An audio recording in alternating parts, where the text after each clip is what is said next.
Y hablando del exministro Velázquez, después de dejar el país en una situación alarmante de orden público, ¿será premiado con la embajada en Roma? Todo huele mal. Nada más que agregar. Cristina Plazas habla sobre el juicio de Álvaro Uribe. ¿A quién creerle? Y vamos a terminar con una columna para vanguardia.com de Cristina Plazas titulada Ser formal, qué castigo. Hoy es lunes 17 de marzo de 2025 y esto es MG Noticias.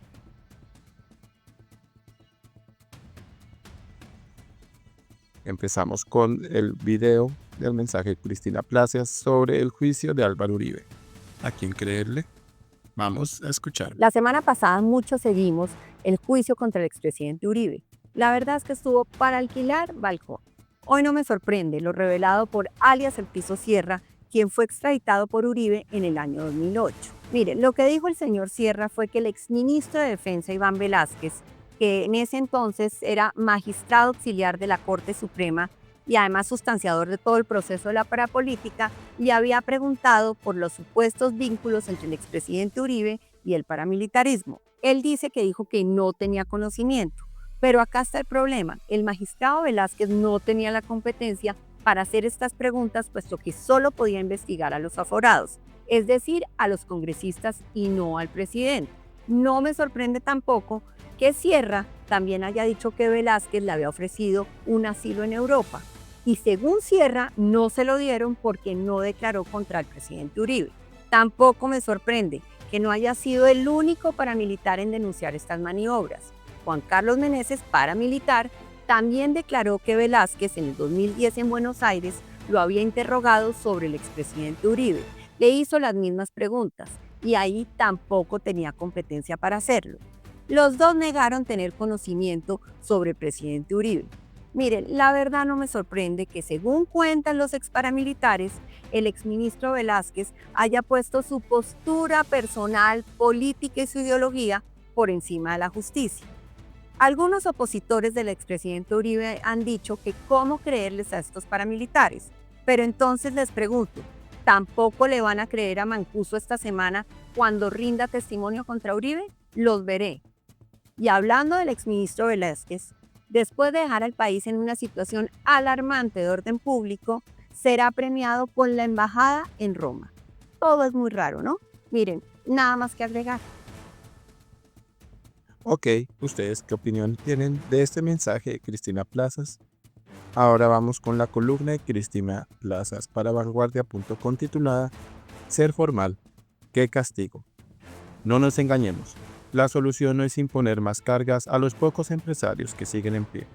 Sin embargo, eso es exactamente lo que el gobierno pretende con su reforma laboral. En Colombia, emprender se ha convertido en un acto de resistencia. Lejos de recibir apoyo, quienes generan empleo y mueven la economía son tratados como enemigos. No más mentiras. Los empresarios no son esclavistas ni opositores del progreso. Son la base de la economía. El 90% de las empresas en el país son micro, pequeñas y medianas, MIPYMES, y juntas generan el 80% del empleo. Sin embargo, en los últimos 2 años y medio, más de 250,000 han tenido que cerrar. No son grandes corporaciones, sino negocios familiares y emprendimientos que no lograron sobrevivir en un entorno donde ser formal es casi un castigo. Las razones de esta crisis son claras: impuestos asfixiantes, bancos que niegan créditos, costos laborales que ahogan a los empleadores y un gobierno que, en vez de facilitar, dificulta. Para muchos la única opción es volverse informal o, en el peor de los casos, rendirse. No nos engañemos, la solución no es imponer más cargas a los pocos empresarios que siguen en pie.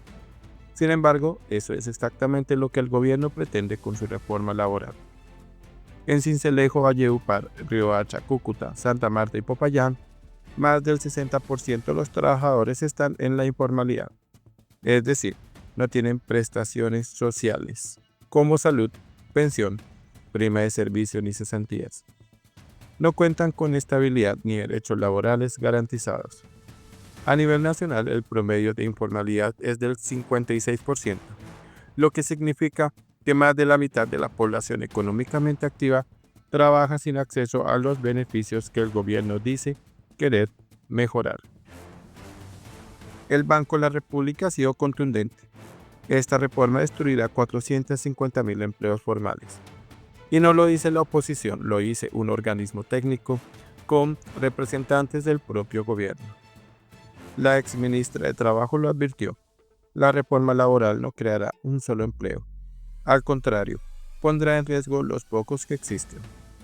Entonces, ¿por qué insisten en venderla como la gran solución? Porque el discurso es populista y desconoce la realidad del país. El fracaso de su reforma laboral no fue algo que el presidente Petro pudiera tolerar. 8 congresistas firmaron la ponencia negativa y, como lo ha hecho una y otra vez, en lugar de aceptar la decisión democrática, Petro reaccionó con su fórmula de siempre: llamar a las calles. Peor aún, decretó día cívico el martes para que la gente pudiera salir a marchar, utilizando el aparato estatal para presionar su narrativa. En redes sociales se viralizó el video de una joven de Olcena que fue llevada con sus compañeras a protestar al Congreso. Cuando le preguntaron por qué estaba ahí, respondió que su profesor le había dicho que con la ponencia negativa iban a quitar todas las prestaciones laborales. Embusteros. Esto demuestra hasta dónde llega la manipulación y el adoctrinamiento. Utilizar estudiantes como herramienta política, engañarlos y hacerles creer que están defendiendo derechos que nadie les está quitando. Es la misma estrategia de siempre: vender miedo y dividir. Y, como si no fuera suficiente, ahora Petro quiere gastar 600.000 millones de pesos en una consulta popular. Un país en crisis, con un sistema de salud al borde del colapso porque no hay dinero para hospitales, medicamentos ni atención digna, y el presidente quiere despilfarrar esa cifra absurda solo para alimentar su ego y disfrazar su fracaso legislativo. Porque esa es la verdadera intención detrás de esa consulta: convertir un capricho político en una plataforma electoral con dinero público. Lo que el Pacto Histórico y algunos sectores de los Verdes están haciendo con los 8 senadores que presentaron ponencia negativa a la reforma es inaceptable. El método mafioso que están utilizando para amedrentarlos debería ser investigado de inmediato por los organismos de control y la Corte Suprema. Esto no es democracia, es una amenaza directa a quienes se atreven a disentir. No nos dejemos engañar. La verdadera lucha no es entre empresarios y trabajadores. La lucha es por un país donde emprender no sea un castigo, donde el trabajo formal sea la regla y no la excepción, y donde disentir del gobierno no signifique ser perseguido. Bueno, vamos a terminar con la cuenta de X de Cristina Plazas, @CristinaPlazasM. La solución no es castigar al que genera empleo. La solución es apoyarlo, porque sin empresarios no hay empleo. Sin empleo no hay progreso, y sin progreso no hay país.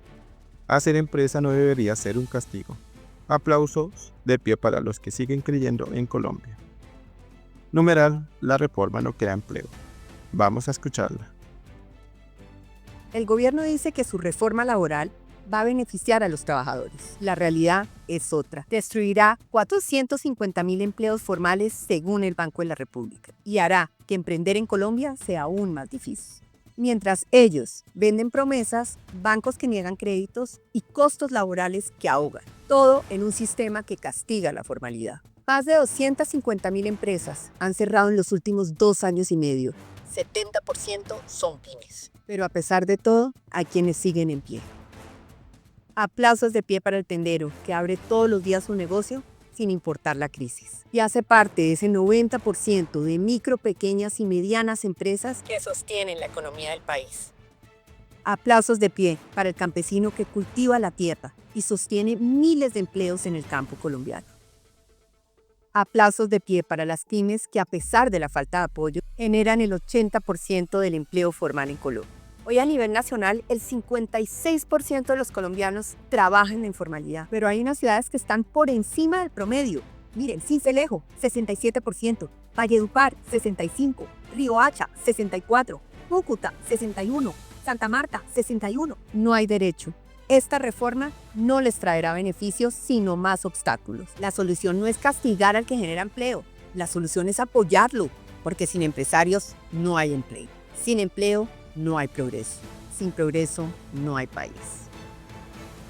Aplausos de pie para los que siguen creyendo en Colombia. Hacer empresa no debería ser un castigo.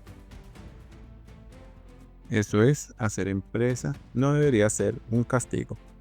Por favor, dejen sus comentarios acerca de estos mensajes de Cristina Plazas. Por favor, suscríbete a MG Noticias si no te has suscrito. Activa la campanita para recibir las últimas notificaciones. Comparte con amigos y familiares.